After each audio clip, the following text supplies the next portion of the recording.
Hello, guys. You're welcome to day what again? Day 21 of my series 23 till I'm 23. And thank you for coming here again. We're almost done with this series. I have 2 more days to go and I'll be out of your faces. Though not completely out because I'll still be back here again. For day 21, the topic is build your self esteem. What does it mean to have high self esteem? And how do we differentiate having a high self esteem from being prideful? So these two lovely things, they formed the topic of discussion for today, and I hope you just stay all through this video and watch me talk.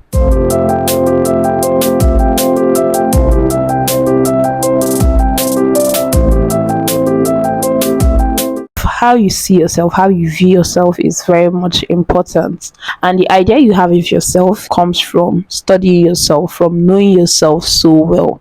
And I think I have a video on knowing yourself, getting to know yourself. Building a high self-esteem comes from an in-depth study of oneself. It's your sense of self-worth, is your sense of self-respect, is your confidence in your abilities, right?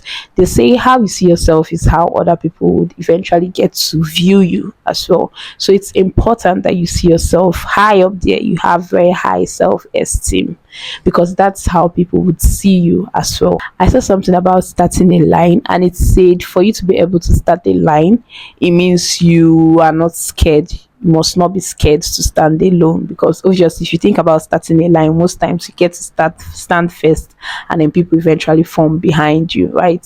So it means if you're a person of high self-esteem, you're not scared of taking initiative, you're not scared of being the first to do certain things, being the person to do certain things even when every other person is following the crowd. Like, you're not scared of standing alone and not following the crowd, because it's so easy to just put head with the crowd and go wherever they are going. You understand your strengths, you understand your imperfections, and you do not let those imperfections define you. It means you genuinely appreciate yourself. Like, it's not that you see yourself superior to others, it's not that you see yourself better than others or anything like that. You set boundaries for yourself. You do not let people walk over you.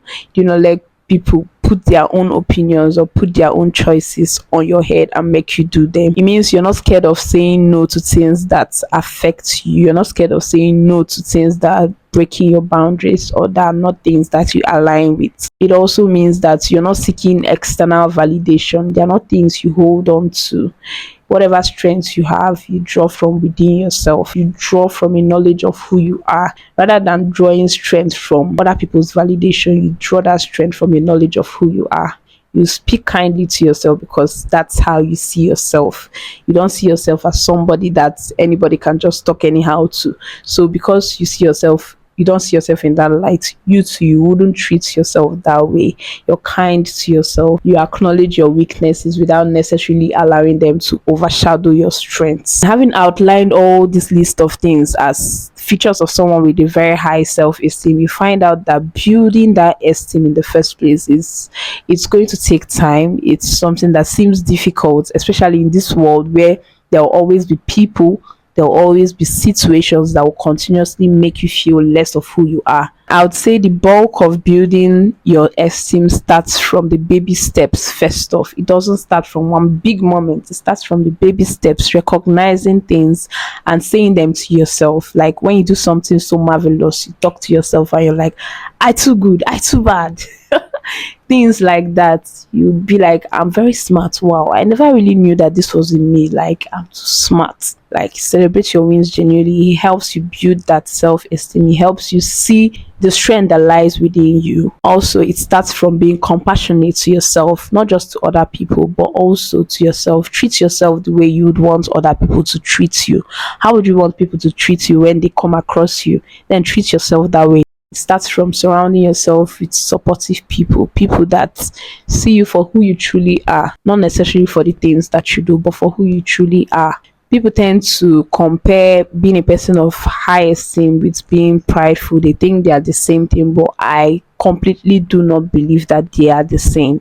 Being a person of high esteem is in no way the same as being a prideful person. Having high esteem means that you're secure and you're confident in who you are. You do not find the need to keep comparing yourself to other people or to keep comparing your achievements with that of other people. You're just secure and confident in who you are, in yourself, in your abilities. Meanwhile, being prideful means you feel superior to other people, probably because of your achievements or other things. You feel like you're better than others, you feel like you're superior to them. You've compared yourself to others and you've seen things that you have that they do not have. So, because of that idea, you now see yourself as superior to them. You're always going to want to seek validation from other people by always talking about things that you think you have or things that you actually do have. So you're going to be boastful about them. But that's not the case with being a person of high self esteem. Having a good self esteem is stable when compared to pride because it's coming from an inner awareness, an inner belief of your self worth, an inner understanding of your self worth. It's not controlled by external factors, it's not controlled by external activities. So, because it's not fully controlled by externals, even if the world seems to be going south, because you already have that awareness, because you already have that understanding, it's not going to destabilize you or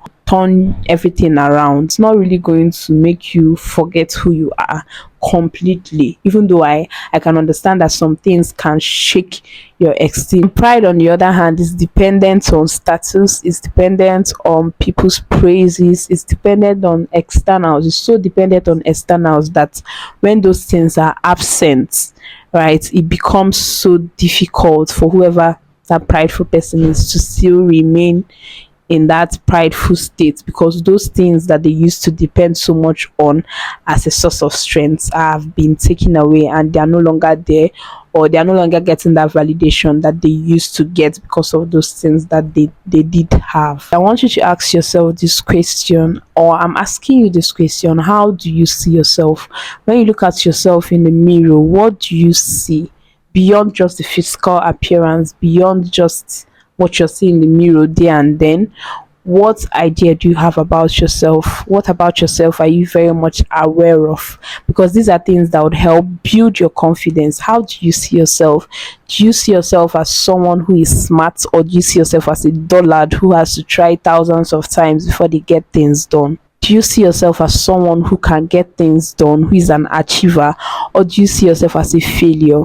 And the way you see yourself also is going to reflect in the way you carry yourself. There's something that I've learned and I've started practicing, and I learned this from other people. I'm talking about the number of times that I've complimented people and they're like, yes, I know, like that's very attractive. It oozes of confidence. It speaks loudly of the person. It talks so much about their confidence in themselves. Imagine you telling somebody, wow, your clothes looks really nice, wow, do you know you look very good, you're very beautiful, and the person's like, I know, thank you.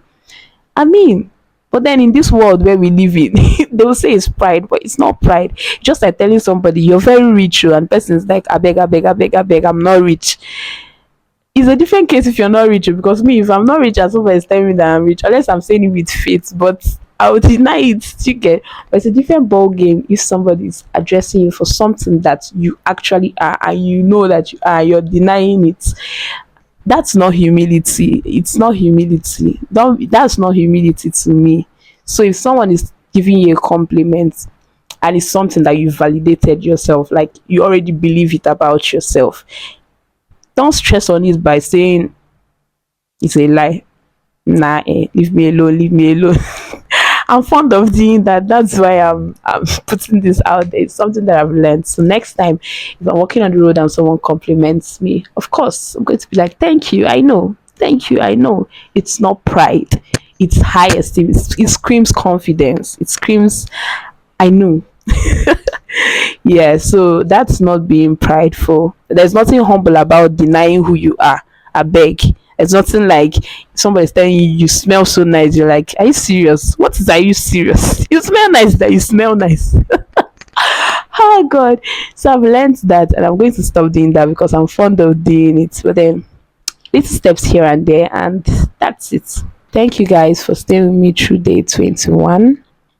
And I just hope that you go forth asking yourself that very big question: how do I see myself? And by God's grace, I just hope you find the very good answers to it. Bye guys, and I want you to come back again for day 22.